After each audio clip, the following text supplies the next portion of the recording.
கோவிலிலே நான் தொழுதேன் கோலமயில் உனை சேர்ந்திடவே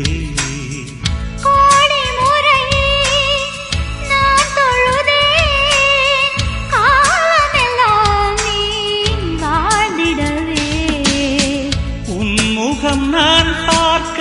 கடிதமே தானாக வார்த்தையில் தெரியாத நிழல் படம் அனுப்பிடு என் உயிரே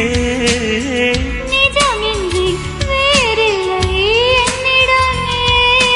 நலம் நலமறியா